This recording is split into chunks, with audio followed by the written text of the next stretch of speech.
Hello everyone, I'm Oscar Karnalim, and on this occasion, I will explain my research entitled Non-Game Incentives in Gamified Programming Education, More Marks or Prizes. I'm with Simon and William Chivers. So first of all, the background. Rationalizing programming plagiarism and collusion is one reason why students engage in such misconduct. Our previous work presents an online assessment submission system that automatically gives the student a report on code similarity upon submission. And it explains how likely it is that any similarity is the result of programming plagiarism and collusion. We have recently incorporated gamification into that system. So students earn more game points by submitting unique programs early and by reading their similarity report. To further motivate students, non-game incentives are given in addition to the in-game ones. There are two kinds of non-game incentives, which is relevant to the student grades or not. However, to the best of our knowledge, no studies have addressed whether either is more effective than the other in the context of educating students about programming plagiarism and collusion. So this paper empirically compares the impact of both non-game incentives in that context. A quasi-experiment involving two comparable application programming courses was conducted over one academic semester. In each course, rewards were given to the 5 students with highest game points at the end of the semester. For grade-relevant incentives, it is additional 5 points on the average assessment mark, and for grade-irrelevant incentives, it is 50,000 rupiah money prizes. I will discuss a little about the assessment submission system. So it is previously developed and it automatically generates a similarity report for each submission. However, the report is intentionally designed to be less precise than common similarity detectors and to rely on an incomplete set of submissions. Why? So that students are not encouraged to learn to evade suspicion.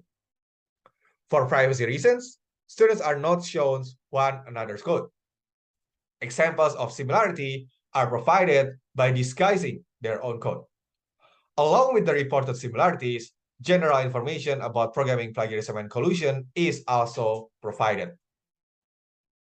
Now, the gamification. So, our assessment submission system features 3 common game elements, which is points, badges, and leaderboard. For each submission, a student earns points equal to the degree of originality of the submitted program.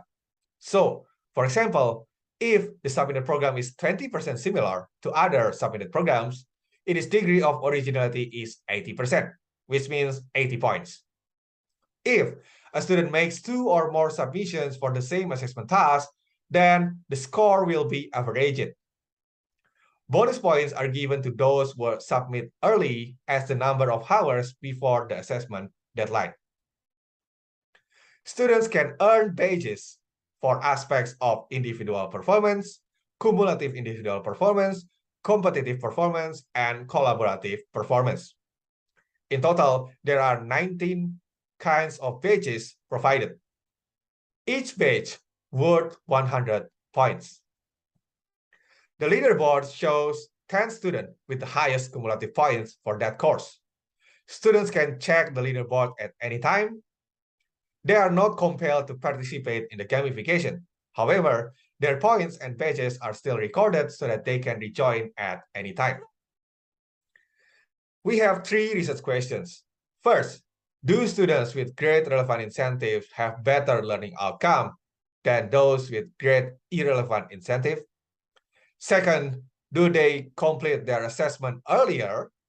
And third, do they are more engaged in the learning activities? For experimental setting, we have one quasi-experiment conducted in 2 comparable application programming courses in the second semester of 2021. The first course has 19 students and the second has 32. They are eligible for comparison because they cover the same material, which is Java GUI applications. and they are offered to students in the same enrollment year, which is third-year students. They both have 1 or 2 assessments per week. Now about the learning outcome. So it was measured by average proportion of correct responses in a 2-part questionnaire survey conducted at the end of the semester. First part survey is about programming plagiarism and collusion, and the second part survey is about code similarity. We find that students with great relevant incentive have better general knowledge of programming, plagiarism, and collusion than students with great irrelevant incentive. The average proportion is 80%, 11% higher than the counterpart with p-value less than 0.01. Students with great relevant incentive appear to have better outcomes, presumably because obtaining a higher grade is one of the student's main goals in enrolling in a particular course. However, when analyzed per question, no statistical significance was found. The difference might be too small at that level of detail. There are also no statistical significance in student awareness of code similarity, perhaps because this knowledge is more technical compared to the first part. Students with both types of non-game incentive share comparable level of awareness, and similar findings are also observed when the questions are analyzed individually. Second is early completion of assessments. It was measured based on average proportion of remaining time before the deadline, and a large number is preferred. So for each assessment, the proportion is calculated by dividing the remaining time before the deadline by the total allocated time. For example, if students are given 5 hours to complete a task, a student who submit their program 2 hours before the deadline then has a proportion of 40%, which is 2 divided by 5. We find that students with great relevant incentives submit their programs later than students with great irrelevant incentive. The average proportion is 10% lower, with p-value less than 0.001. These students appear to be more careful in completing the assessments, as the gamification rewards might be diminished by poor initial academic performance. Third is about student engagement. So we define student engagement when they are more consistent in submitting their programs and when they are accessing the similarity reports more frequently. The proportion of submissions is calculated by dividing the total number of submissions of all students by total number of students. And for the proportion of access to similarity reports, it is generated by dividing the total number of accesses by the total number of submissions. We find that students with grade-based incentives are slightly more engaged with the assessment submission system than the counterparts. More submissions were collected for that group, and the difference is statistically significant. Further, although no significant difference is found regarding access to similarity report, students with grade-based incentive open the report more frequently.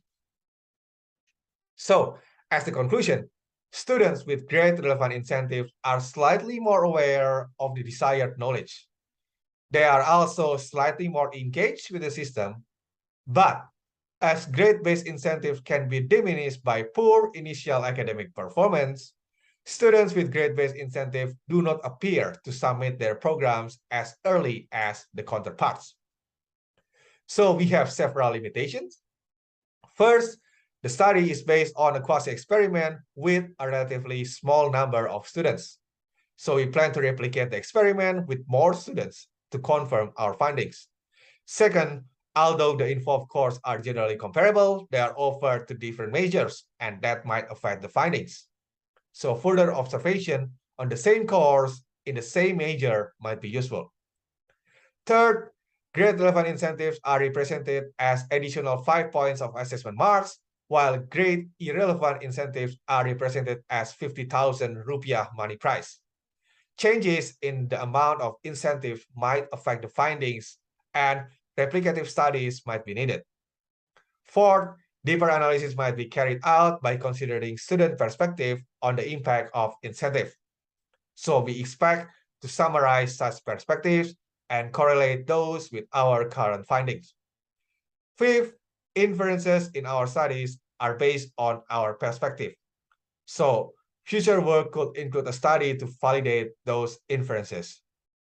Thank you. In case you have any questions, you can contact me by email.